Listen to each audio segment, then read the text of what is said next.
Hey, John. I want to introduce Bernie Fowler, who is here as one of our co-plaintiffs. Our co-plaintiffs included Bernie Fowler, Governor Hughes, who is not able to be here at the last minute. He is very sorry. Former Mayor of Washington, D.C., Tony Williams, Taylor Murphy from Virginia, former Secretary of Natural Resources, the Virginia and Maryland Watermen's Association, and the Maryland Saltwater Sport Fishing Association.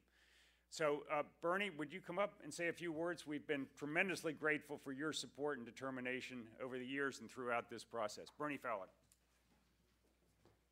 Thank you very much, Will, and it's a real joy to be here this morning to see some familiar faces around.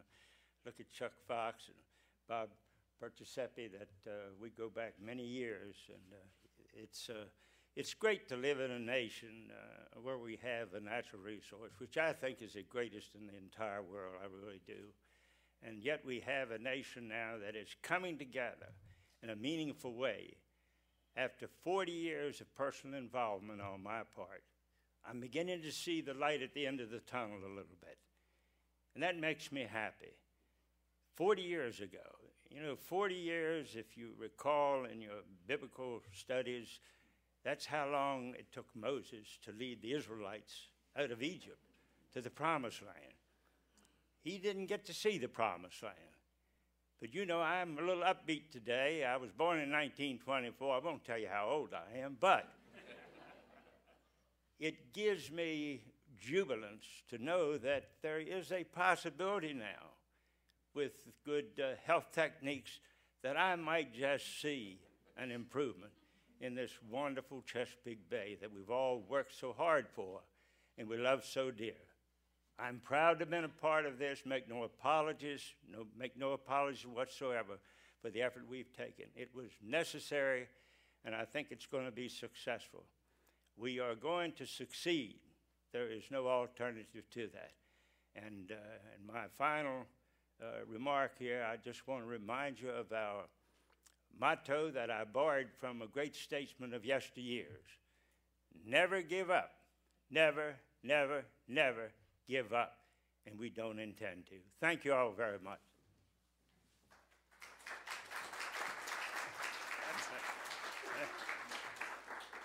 I told you that we filed suit on June 5th of 2009. The Obama administration came into office a few weeks later.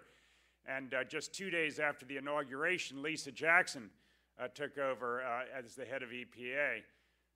Maybe 4 or 5 weeks after that, Keith Campbell, CBF's chairman of the board, and I met with Lisa Jackson. She was very nice to fit us into an incredible schedule right at the beginning, and we started talking about this litigation. EPA from the start has been determined to try and look and achieve a negotiated settlement to this litigation, to save the taxpayers' money from protracted litigation and to save the Chesapeake Bay Foundation's members' money from our part of a protracted litigation. I want to introduce Bob Percisepi, but first say that Bob Sussman and Chuck Fox have been there from the beginning, working through long and detailed meetings with a tremendous amount of diligence and determination to get this done, and I really do thank both of them. Bob Percisepi has come back to EPA about 5-6 months ago, Bob, from the Audubon Society in New York. He's deputy administrator, and he's here today representing Lisa Jackson, who's still down in the Gulf. Bob Percisepi.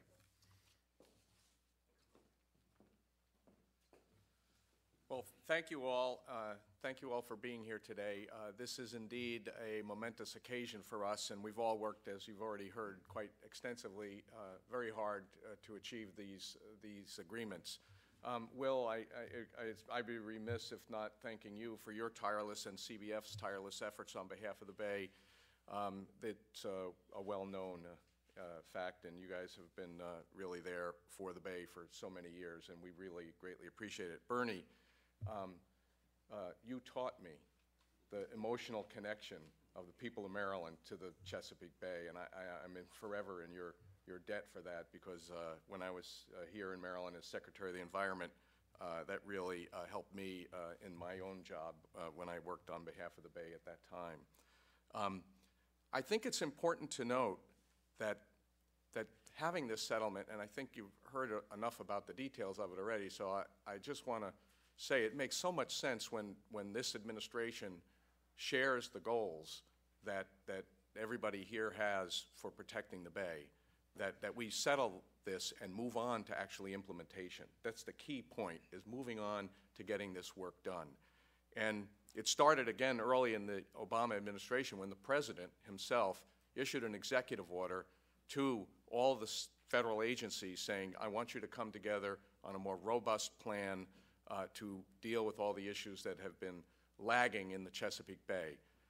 Lisa Jackson has been working tirelessly to get that executive order implemented, and tomorrow we'll be issuing the final federal report that lays out not only EPA's requirements, which we're talking about today, but also all the other federal agencies. So I hope that you will all tune in for that additional information.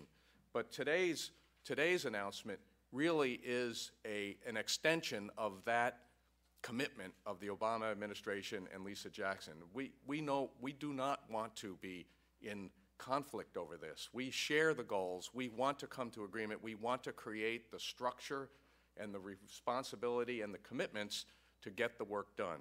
That is key. This settlement reflects that commitment and that seriousness of this problem and this issue. And EPA will be there. We will be living up to these commitments, and we are looking forward to making the kind of progress that really needs to be made on the Chesapeake Bay. So this is an exciting day for us. We're proud of our responsibility and our involvement, and we intend to live up to our commitments. So thank you very much.